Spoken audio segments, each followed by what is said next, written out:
Bonjour à tous, j'espère que vous allez bien. On se retrouve pour la recette des crinkles au citron ou craquelés au citron. Il vous faudra 300 g de farine, 90 g de sucre, 100 g de beurre, un œuf, la moitié d'un sachet de levure chimique, de citron et un petit peu de sucre glace pour la fin.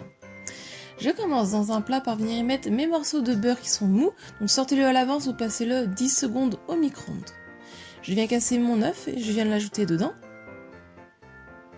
Et avec le fouet, je viens un petit peu écraser le beurre mou et fouetter pour les deux s'incorporent à peu près ensemble. Donc vous allez obtenir un petit peu un mélange granuleux, c'est normal.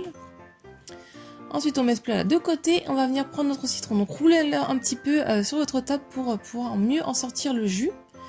Je viens donc couper mon citron en deux. Et je vais donc venir récupérer le jus.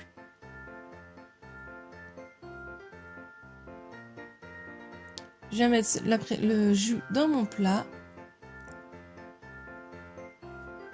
Et ensuite, pour le deuxième citron, je viens extraire donc le zeste et après je viens donc le couper en deux et aussi récupérer le jus.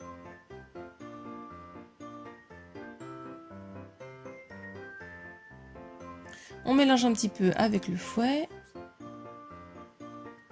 Ensuite, on y ajoute le sucre en poudre et là aussi la levure chimique et on remélange.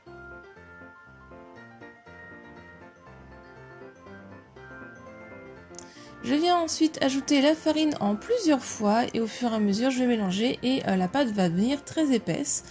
Donc vous pouvez soit finir de mélanger à la main ou sinon comme moi avec une maryse.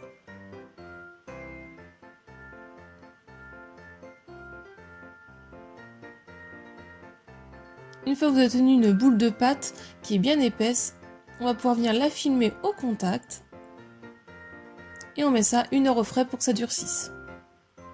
Au bout des 1 heure, je viens donc sortir ma pâte qui a bien durci et je viens tout simplement faire des petites boules que je viens mettre enroulées entre mes deux mains et je vais les plonger tout simplement dans le sucre glace que je vais ensuite déposer sur une plaque qui va au four avec du papier de cuisson au-dessus. Donc avec ces quantités là, je fais environ 16 à 20 crinkles. Et je fais cuire 15 à 20 minutes à 180 degrés. Une fois que c'est cuit, on les laisse totalement refroidir.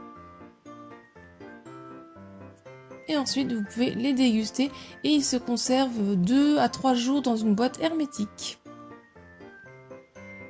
La recette est terminée, j'espère que ça vous a plu. Si c'est le cas, mettez un petit j'aime, laissez-moi un petit commentaire pour me dire ce que vous en avez pensé. Si ce n'est pas encore fait, pensez à vous abonner à ma chaîne pour voir mes prochaines recettes. Venez me rejoindre sur mes réseaux sociaux. Si vous voulez d'autres recettes, je vous laisse cliquer sur le côté et moi je vous dis à très vite. Bye!